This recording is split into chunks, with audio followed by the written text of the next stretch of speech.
Good morning, good afternoon, good evening, good night, depending on where you're joining me from. Welcome to Talk About It Tuesdays, a safe space where we talk about everything grief and perinatal related and whatever pops up in between.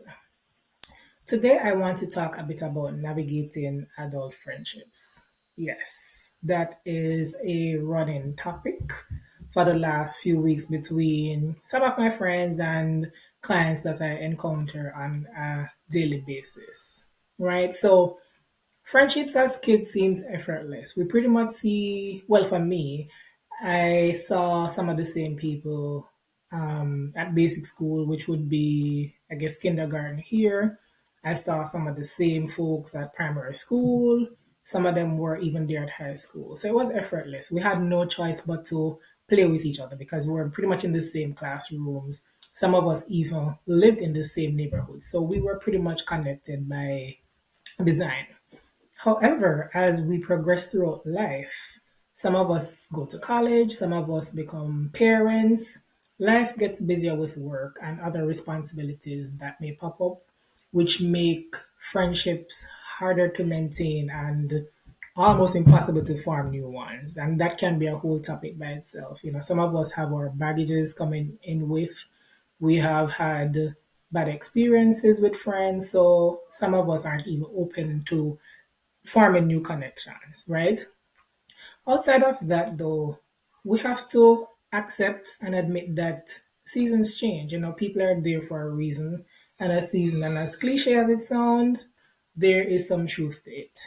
Some friendships grow with us, others fade, and I have accepted that as a normal part of life. I do not think that everybody I meet will travel along life's journey with me, and I've made peace with that. It's okay. And if our friendship ends, it does not mean that it did not mean anything back then.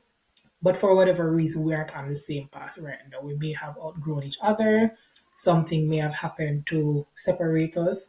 And I've just accepted that as a normal part of life. And I can look back and savor the good times and still grieve the fact that that friendship no longer exists and just keep it moving.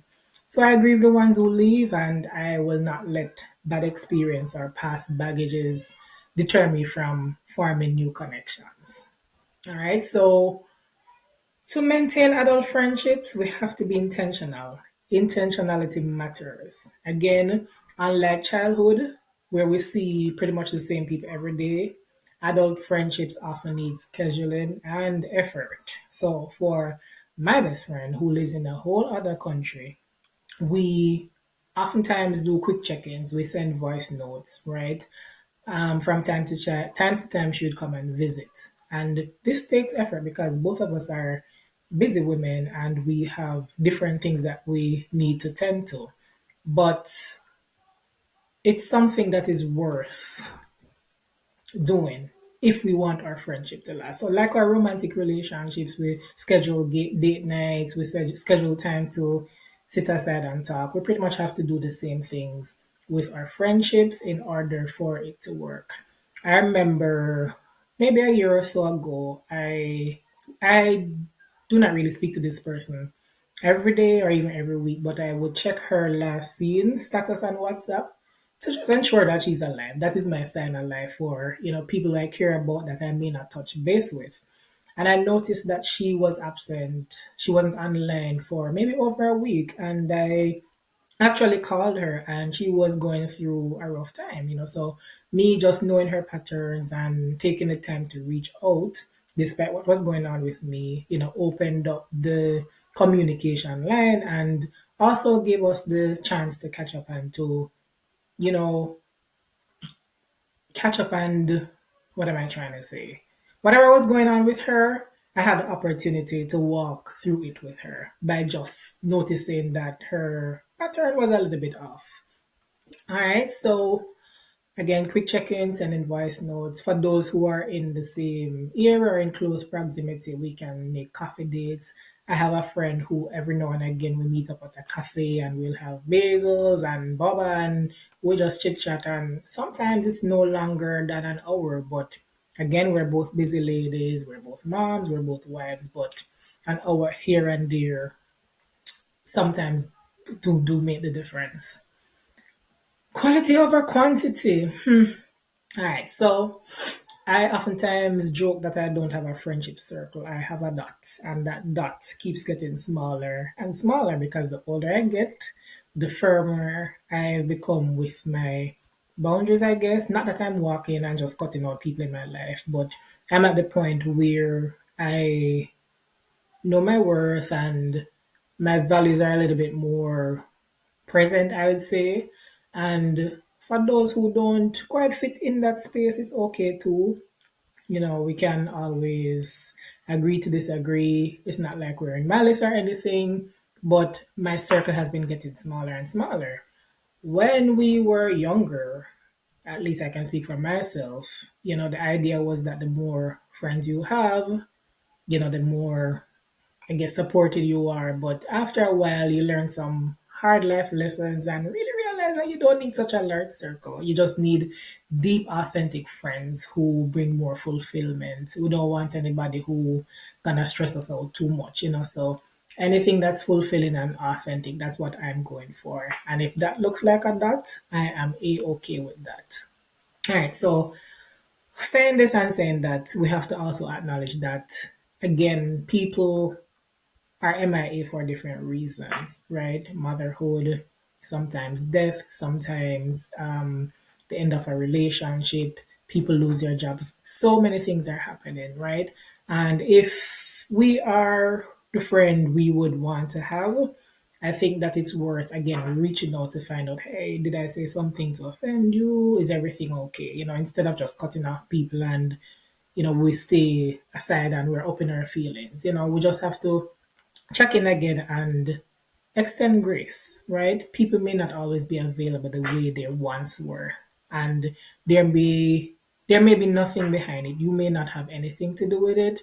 But again, life is life in, right? So we have to just understand that again, things won't always be the same and people may not be readily available as they once were before adulthood set in, right? Healthy friendships honor boundaries, not because we're friends mean, well, for me, don't show up at my house unannounced because I will sit in a chair and look at you through the window and I will not open the door, right? Even my best friend, my parents, and everybody know that. So healthy friendships to me honor boundaries. There are certain lines that you don't cross, and a true friend would know what to say, what not to do, and all of that. And sometimes wires get crossed, and that's where forgiveness comes in. It's hard, it's very hard for me to forgive, but that is something I am learning and working on each day. Right? So, just like a romantic relationship, there may be disagreements, and we have to extend grace and create and maintain boundaries and just forgive. And also learn to be flexible, right? Not because we always talk on Friday, mean we have to always talk on Friday, if you get what I'm saying. Things may change and a Friday conversation may turn into a Sunday conversation. So we have to be open and just flexible and maintain boundaries and forgive, right? So at the end of the day, navigating adult friendship is just about being intentional, being compassionate and realistic, right? We aren't the same people who we were last year, 5 years ago, 10 years ago. We're forever evolving and just remember that friendship may look different as you go through different seasons. Friendships may look different. I've accepted that I've had people where to me they're just for hanging out.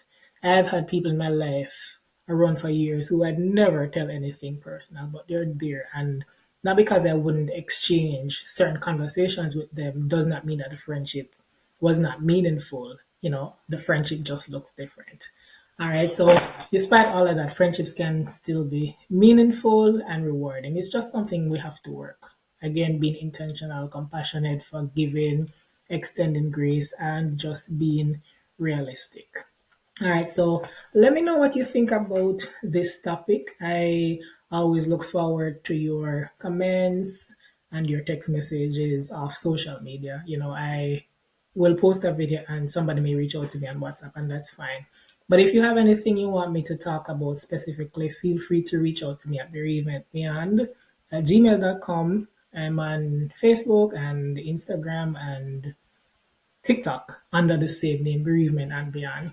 All right, until then, take care and remember to just lead with grace and be intentional about what you do.